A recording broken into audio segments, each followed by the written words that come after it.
ഈ കോൺഗ്രസ്സിലെ പുനഃസംഘടന ഇങ്ങനെ കീറാമുട്ടിയായി നിൽക്കുകയാണ്. കെ സുധാകരനെ മാറ്റി ഇപ്പോൾ സണ്ണി ജോസഫൊക്കെ വന്ന് വളരെ വേഗതയിൽ അത് പൂർത്തിയാക്കുമെന്നൊക്കെ ആയിരുന്നു പറഞ്ഞു കേട്ടത്. പക്ഷേ ഇപ്പോൾ ഈ നിലമ്പൂർ തെരഞ്ഞെടുപ്പുമായി ബന്ധപ്പെട്ടുള്ള അതിൻ്റെ കോലാഹലങ്ങളൊക്കെ കഴിഞ്ഞു, എന്നിട്ട് ഇതിൻ്റെ ഒരു അനക്കവും കാണുന്നില്ല. എന്തുകൊണ്ടായിരിക്കും? എനിക്ക് തോന്നുന്നു അവർ ഇപ്പോൾ നമുക്ക് ആ അർത്ഥത്തിൽ കോൺഗ്രസ്സിന് സാധിക്കുന്നില്ല, അല്ലെങ്കിൽ വല്ലാതെ വൈകി പോകുന്നു ഒന്നും പറയാൻ സമയമായിട്ടില്ല. അവർ ഏതാണ്ട് തെരഞ്ഞെടുപ്പിനോടനുബന്ധിച്ചാണല്ലോ പുതിയ കമ്മിറ്റി വന്നത്.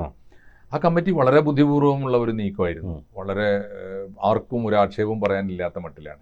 കേരളത്തിലെ പ്രധാനപ്പെട്ട കാര്യം, കേരളത്തിലെ കമ്മ്യൂണൽ ബാലൻസ് എല്ലാം ഒപ്പിച്ചുകൊണ്ടാണ് അവർ ചെയ്തത്. രണ്ട് കോൺഗ്രസ്സിനകത്ത് പോലും ആർക്കും അഭിപ്രായ വ്യത്യാസം ഇല്ലാത്ത മട്ടിൽ ചെയ്തു. മാത്രമല്ല, കേരളത്തിലെ ക്രിസ്ത്യൻ കമ്മ്യൂണിറ്റി വലിയ തോതിൽ RSSലേക്ക് പോകുന്നു, BJPയിലേക്ക് പോകുന്നു എന്ന ആക്ഷേപം വന്ന സമയത്ത് അതിൻ്റെ നഷ്ടം സഹിക്കേണ്ടി വരിക പ്രധാനമായും കോൺഗ്രസ്സാണ്. കാരണം കേരളത്തിലെ പ്രത്യേകിച്ച് മധ്യ തിരുവിതാംകൂറിലെ ക്രിസ്ത്യൻ കമ്മ്യൂണിറ്റി പൂർണ്ണമായും എല്ലാ കാലത്തും കോൺഗ്രസിനെ പിന്തുണച്ചവരാണ്. അപ്പോൾ ആ നഷ്ടം പരിഹരിക്കാൻ കൂടി ലക്ഷ്യം വെച്ചുകൊണ്ടാണ് സണ്ണി ജോസഫിനെ പ്രസിഡന്റായി കൊണ്ടുവന്നത്. അങ്ങനെ ഒരു ക്രിസ്ത്യൻ പ്രാതിനിധ്യം, ക്രിസ്ത്യൻ മുഖം കോൺഗ്രസിനെ നയിക്കുന്നു. അതും സമീപകാലത്ത് AK ആന്റണിക്ക് ശേഷം അങ്ങനെ ഒരു മുഖത്തെ കേരളത്തിലെ കോൺഗ്രസിനെ നയിക്കാൻ നിയുക്തമായിട്ടില്ലല്ലോ. നല്ലൊരു ചിത്രമാണ്.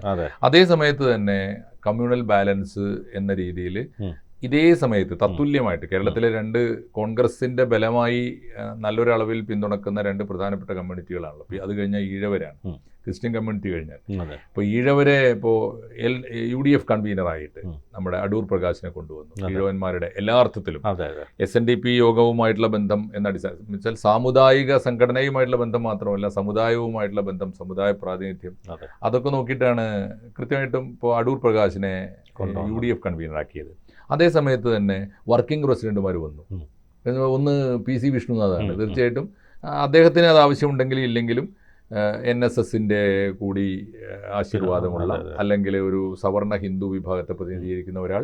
അതേസമയം എനിക്ക് തോന്നുന്നു ജാതി ആയിരിക്കില്ല അവരുടെ പരിഗണന. വിഷ്ണുനാഥൊക്കെ കഴിവുകൊണ്ട് തന്നെ, കാലിബർ കൊണ്ട് തന്നെ വരേണ്ട ഒരാളാണ്. അപ്പോൾ അങ്ങനെ ഒരാൾ വരുന്നു. AP അനിൽകുമാർ, അത് വളരെ പ്രധാനപ്പെട്ട ഒരു കാര്യമാണ്. പട്ടികജാതി പട്ടികവർഗത്തിൽ നിന്ന്, അങ്ങനെ അടിസ്ഥാന വർഗത്തിൽ നിന്ന് ഒരാൾ വരുന്നു, അതും മലപ്പുറത്ത് നിന്ന് ഒരാൾ വരുന്നു. അതൊക്കെ വളരെ പ്രധാനപ്പെട്ട സൂചനകളാണ്. നല്ല പ്രാതിനിധ്യം. ഷാഫി പറമ്പിൽ മുസ്ലിം കമ്മ്യൂണിറ്റിയിൽ നിന്ന്. ഇപ്പൊ ഷാഫി പറമ്പിൽ മുസ്ലിം പ്രാതിനിധ്യം കൊണ്ട് അല്ലാതെ തന്നെ വരേണ്ടവരാണ്. ഇവരെ ഈ ടീമിനെ കുറിച്ച് എനിക്ക് തോന്നുന്ന ആദ്യത്തെ നിഗമനം അതാണ്. ഇവര് ഇന്നത്തെ കോൺഗ്രസിൽ മെറിറ്റ് കൊണ്ട് തന്നെ വരേണ്ടവരാണ്. ഒന്ന്. രണ്ടാമത്തെ കാര്യം, നിലവിലുള്ള എല്ലാ സീനിയർ നേതാക്കൾക്കും സമ്മതരായി വന്നു. നമ്മൾ വിചാരിച്ചിരുന്നത് K സുധാകരൻ എന്തോ കാര്യമായി പ്രതികരിക്കുന്നു. K സുധാകരന് കൂടി, അപ്പോൾ നേരത്തെ കേട്ട പേരുകളിൽ K സുധാകരൻ കുറച്ച് അസ്വസ്ഥനായിരുന്നു. പക്ഷെ സണ്ണി ജോസഫിന്റെ പേര് വന്നപ്പോൾ K സുധാകരൻ കുഴപ്പമില്ല എന്ന് മാത്രമല്ല, അദ്ദേഹം ആശീർവദിക്കാൻ വന്നു, സ്വീകരിക്കാൻ വന്നു. കാരണം K സുധാകരനെ എന്നും അംഗീകരിച്ചു വന്ന കണ്ണൂർക്കാരനായ നേതാവാണ് സണ്ണി ജോസഫ്. അത് ഗുണം ചെയ്തു. വേറൊന്ന്, ഇതിന്റെ ഒരു പ്രായപരിധി ഒന്ന് എടുത്തു നോക്കൂ. എല്ലാ വിഭാഗത്തിന്റെയും പ്രതിനിധികളുണ്ട്. സാമാന്യം ഇപ്പോൾ സീനിയേഴ്സ് എന്ന് പറയാവുന്ന ഗണത്തിൽപ്പെട്ടവരാണ് സണ്ണി ജോസഫും അടൂർ പ്രകാശും. ഒരു അച്ചടക്കത്തോടു കൂടിയുള്ള ഒരു സംഭവമാണ്. പക്ഷെ ഒരു നേതൃത്വം ഇല്ല. ഉമ്മൻചാണ്ടിയെ പോലെ, കരുണാകരനെ പോലെ, ആന്റണിയെ പോലെ ഒരു നേതൃത്വം ഇല്ല. അങ്ങനെ ചോദ്യം ചെയ്യപ്പെടാത്ത ഒരു വൺ മാൻ ലീഡർഷിപ്പ്, പിണറായിയെ പോലെ അല്ലെങ്കിൽ മോദിയെ പോലെ, അത് കോൺഗ്രസിന്റെ ഒരു കുറവ് തന്നെയായിട്ടാണ് ഇരിക്കുന്നത്. പക്ഷേ ഒരു ജനാധിപത്യ സംഘടന എന്നുള്ള നിലക്ക് ഞാൻ അതില്ലായ്മയും വേണമെങ്കിൽ കോൺഗ്രസിന്റെ ഒരു പോസിറ്റീവായിട്ട് കാണാം. ഞാൻ അങ്ങനെയാണ് കാണുന്നത്. കാരണം എന്താ വെച്ചാൽ അതുണ്ട് എന്നതിൻ്റെ ഇതെടുത്ത് നോക്കൂ, അതിൻ്റെ പിന്നെ പരിമിതികൾ എടുത്ത് നോക്കൂ. എന്തെല്ലാം ബുദ്ധിമുട്ടുകളാണ് ഇപ്പോൾ ആലോചിച്ച് നോക്കൂ. പിണറായി വിജയൻ ആയി തീർന്നപ്പോൾ പിണറായി വിജയൻ ലീഡർഷിപ്പ് ഉണ്ട്. പിണറായി വിജയൻ്റെ കയ്യിലാണ് പാർട്ടി, പിണറായി വിജയൻ്റെ കയ്യിലാണ് ഗവൺമെന്റ്, പിണറായിയുടെ കയ്യിലാണ് മുന്നണി, ഭരണം. തിരുവാക്കെതിർവായി ഇല്ലാത്ത ഒരു ഏകഛത്രാധിപത്യം, ഒരു ഓട്ടോക്രസി ആയി തീർന്നില്ലേ? അതുകൊണ്ട് തന്നെയാണ് കോൺഗ്രസിന്റെ ഏറ്റവും വലിയ മികവ്. എന്നും കോൺഗ്രസ് ഗ്രൂപ്പിസം കളിക്കുമ്പോഴും വിഭാഗീയത ഉള്ളപ്പോഴും അത് ജനാധിപത്യപരമായി തീരുന്നതുകൊണ്ടാണ് കോൺഗ്രസിനെ പോസിറ്റീവായിട്ട് എടുക്കാം. രണ്ടാമത്തെ ഒരു കാര്യം കൂടി, ഇപ്പൊ PC വിഷ്ണുനാഥ്, ഷാഫി പറമ്പിൽ, ഇങ്ങനെ ഒരു ടീമിനെ കോൺഗ്രസിന്റെ വർക്കിംഗ് പ്രസിഡന്റ് എന്ന നിലയിൽ ഇന്നല്ലെങ്കിൽ നാളെ ഇമ്മീഡിയറ്റ് ലീഡർഷിപ്പിലേക്ക് വരാവുന്ന തരത്തിലേക്ക് രണ്ട് ചെറുപ്പക്കാരെ കൊണ്ടുവന്നു. തീർച്ചയായിട്ടും ചെറിയ കാര്യമല്ല അത്. ആ ചെറുപ്പക്കാർ വന്നതിന്റെ സൂചന എന്താണ്? ഒരു പക്ഷേ കേരളത്തിലെ രാഷ്ട്രീയ പാർട്ടികളെ ഒന്ന് സൂക്ഷ്മമായിട്ട് എടുത്തു നോക്കൂ. രണ്ടാം നിരയിൽ കാലിബറുള്ള താരതമ്യേന ക്ലീൻ ആയിട്ടുള്ള ക്ലീൻ ഇമേജ് ഒരു തലമുറയുള്ളത് കോൺഗ്രസിലാണ്. അതെ, തീർച്ചയായിട്ടും. എത്ര പേരാണ് ഒരു 5-10 പേരെങ്കിലും എണ്ണാൻ പറ്റും. അങ്ങനെ അങ്ങനെ ഒരു ലീഡർഷിപ്പിന്റെ നിര, രണ്ടാം നിരയിലെ ഒരു യുവനിര എവിടെയുണ്ട്? CPM-ലില്ല, ഇടതുപക്ഷ പാർട്ടികളിലൊന്നുമില്ല, BJP-യിൽ ഒട്ടുമില്ല. അപ്പോൾ ആ സമയത്താണ് ആ കൂട്ടത്തിൽ നിന്ന് 2 പേര്. അപ്പോൾ എന്താ വെച്ചാൽ കോൺഗ്രസിന്റെ ഭാവി ഭദ്രമാണ് എന്ന് ചൂണ്ടിക്കാണിക്കുന്ന ഒരു ഗ്രൂപ്പാണ് ഈ ടീം. പക്ഷെ ആ ടീം വൈകിപ്പോകുന്നു എന്നുള്ളത് ശരിയാണ്. ഒരു പക്ഷേ ഒരു കമാൻഡിങ് പവർ ഈ കൂട്ടത്തിൽ പലർക്കും. സണ്ണി ജോസഫ് വളരെ സൗമ്യനാണ്. അതുകൊണ്ട് സണ്ണി ജോസഫ് ഒരു കമാൻഡിങ് പവർ ഉപയോഗിക്കുന്നുണ്ടാവില്ല, കൂടിയാലോചിച്ച് ചെയ്യുന്നുണ്ടാവുള്ളൂ. എനിക്ക് തോന്നുന്നു അവർ നേരെ എടുത്തെറിയപ്പെട്ടത് നിലമ്പൂർ ഇലക്ഷനിലേക്കാണ്. ഈ കമ്മിറ്റി വന്ന ഉടനെ ഒരു വലിയ തെരഞ്ഞെടുപ്പാണ് നിലമ്പൂർ ഇലക്ഷൻ. അവർ ചരിത്രത്തിൽ നേരിട്ട ഏറ്റവും വലിയ ക്രൈസിസ് ആണ്. അവിടെ തോൽക്കുന്നു എന്നതല്ല പ്രശ്നം, അവിടെ ജയിക്കേണ്ടത് കേരള രാഷ്ട്രീയത്തിൻ്റെ തന്നെ ഭാവിക്ക് ആവശ്യമായിരുന്നു. കാരണം അവിടെ ഇടതുപക്ഷ മുന്നണി ജയിക്കുന്നുവോ എന്നതല്ല പ്രശ്നം. ഒന്ന് അവരുടെ സിറ്റിംഗ് സീറ്റാണ്. പലപ്പോഴും ഈ കോൺഗ്രസിനകത്ത വിഭാഗീയത കൊണ്ടാണ് തോറ്റുപോയത്.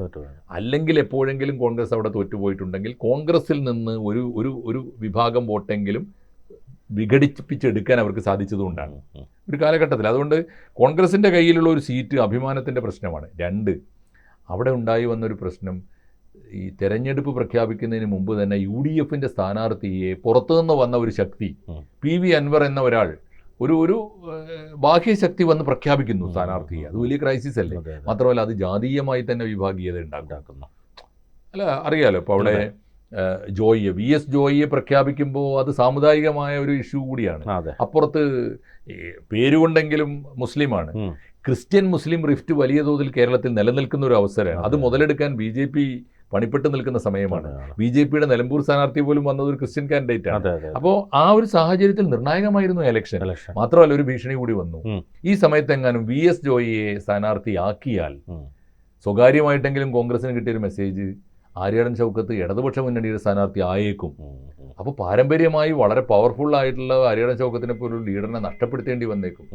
എനിക്ക് തോന്നുന്നു വലിയ ആശങ്കയായിരുന്നു അത്. ഈ ലീഡർഷിപ്പ്, പുതിയ ലീഡർഷിപ്പ് നമ്മൾ ഒന്നും ചെയ്തില്ല എന്ന് ആക്ഷേപിക്കുമ്പോൾ തന്നെ നിലമ്പൂർ തെരഞ്ഞെടുപ്പ് അവർ മാനേജ് ചെയ്ത രീതി ഉണ്ടല്ലോ, അതൊരു ക്ലാസിക്കൽ ടെക്സ്റ്റ് ബുക്കാണ്. എത്ര സമർത്ഥമായിട്ടാണ് മാനേജ് ചെയ്തത്. അവിടെ എനിക്ക് തോന്നുന്നു നമ്മൾ എന്തൊക്കെ പറഞ്ഞാലും VD സതീശന്റെ കാലിബർ കാണിക്കണം. എനിക്ക് തോന്നുന്നു ഇന്നല്ലെങ്കിൽ നാളെ ഇപ്പോൾ ബിനു പറഞ്ഞല്ലോ, കമാൻഡിങ് പവറുള്ള ഒരു ലീഡറായി VD സതീശൻ മാറിയേക്കാം എന്നതിന്റെ ഏറ്റവും നല്ല എത്ര സമർത്ഥമായിട്ടാണ് കൈകാര്യം ചെയ്തത്. ഒന്ന്, ആദ്യം ഞങ്ങളുടെ തീരുമാനം മാത്രമല്ല, ഇലക്ഷനാണ്, മുന്നണിയിലെ എല്ലാവരെയും കൂട്ടി നിർത്തി. എന്നിട്ട് പറഞ്ഞു ഞങ്ങൾ കോൺഗ്രസിന്റെ സ്ഥാനാർത്ഥിയെ കോൺഗ്രസ് പ്രഖ്യാപിക്കും. ആ സ്ഥാനാർത്ഥിക്ക് അൻവർ പിന്തുണ കൊടുക്കുമെങ്കിൽ അൻവറിനെ അക്കോമഡേറ്റ് ചെയ്യേണ്ടത് ഞങ്ങൾ പിന്നെ ആലോചിക്കും. അൻവറിന്റെ ബുദ്ധിമോശം കൊണ്ട് ആ സ്ഥാനാർത്ഥിയെ അംഗീകരിച്ചില്ല. അതുകൊണ്ട് സമർത്ഥമായിട്ട് അൻവറിനെ മാറ്റി നിർത്താൻ പറ്റി. അതിനെക്കുറിച്ച് പിന്നീട് VD സതീശൻ പറഞ്ഞ ഒരു കാര്യം ഇതാണ്. അദ്ദേഹം പറഞ്ഞത്, ഈ തരത്തിലുള്ള പ്രഷറുകൾക്ക്, ബാഹ്യ സമ്മർദ്ദങ്ങൾക്ക് വഴങ്ങിക്കൊടുക്കാൻ നിന്നാൽ കോൺഗ്രസ് എന്ന രാഷ്ട്രീയ പാർട്ടിക്ക് അതിനെ നേരം കിട്ടുള്ളൂ. അതുകൊണ്ട് വളരെ സമർത്ഥമായി ഞാൻ വിശ്വസിക്കുന്നത് VD സതീശന്റെ ഈ ഒരു പൊളിറ്റിക്കൽ പവർ, ലീഡർഷിപ്പിന്റെ ഒരു കാലിബർ ഉണ്ടല്ലോ, അത് പാർലമെന്ററി പൊളിറ്റിക്സിൽ മുന്നിട്ട് നിൽക്കുകയും പാർട്ടി മെഷീനറിയെ ചലിപ്പിക്കാൻ എല്ലാ തരത്തിലും സജ്ജമായ ഒരു മെഷീനറി വളരെ സൗമ്യമായി കോർഡിനേറ്റ് ചെയ്ത് കൂട്ടിച്ചേർത്ത് പിടിച്ച്. ശ്രദ്ധിച്ചോ എവിടെയെങ്കിലും? ഇപ്പോൾ ബിനു പണ്ടില്ലാത്തൊരു പ്രവണതയാണ്. KPCC പ്രസിഡന്റ് പോകുന്നിടത്ത് സഹഭാരവാഹികളെ മുഴുവൻ കൂടെ കൊണ്ടുപോകുക. വർക്കിംഗ് പ്രസിഡന്റുമാർ മുഴുവനും വന്നിട്ടല്ലാതെ KPCC പ്രസിഡന്റ് ഒരു സ്ഥലത്ത് പോയി സ്വയം പേരെടുക്കാതിരിക്കുക. ശ്രദ്ധിച്ചോ? വളരെ ശാസ്ത്രീയമാണ്, മനോഹരമാണ്, ജനാധിപത്യപരമാണ്. എനിക്ക് ആ സംഘടനാ സംവിധാനത്തെക്കുറിച്ച് തൽക്കാലം നമ്മുടെ മലയാള മാധ്യമങ്ങളോ ഇന്ത്യൻ മീഡിയയും പരാതിപ്പെടാൻ സമയമായിട്ടില്ല. അവർക്ക് സമയം കൊടുക്കണം. അവർ കൊടുത്ത സമയം നന്നായി വിനിയോഗിച്ചിട്ടുണ്ട്. അതുകൊണ്ട് കാത്തിരിക്കാമെന്നാണ്, പ്രതീക്ഷയോടെ കാത്തിരിക്കണം. കോൺഗ്രസ് പാർട്ടി അവരുടെ നയപരിപാടികളിലും ആവശ്യമായ മാറ്റങ്ങൾ വരുന്നുണ്ട്. സംശുദ്ധമായൊരു ലീഡർഷിപ്പിനെ നമുക്ക് കാണാനുണ്ട്. ഇപ്പോൾ ആ പെർഫോമൻസ് തീർച്ചയായിട്ടും നമുക്ക് വെയിറ്റ് ആൻഡ് സീ. ഓക്കെ. കൂടുതൽ വാർത്തകളും വിശേഷങ്ങളും നിങ്ങളിലേക്ക് എത്താൻ ABC മലയാളം സബ്സ്ക്രൈബ് ചെയ്യുക, ബെൽ ബട്ടണും അമർത്തുക.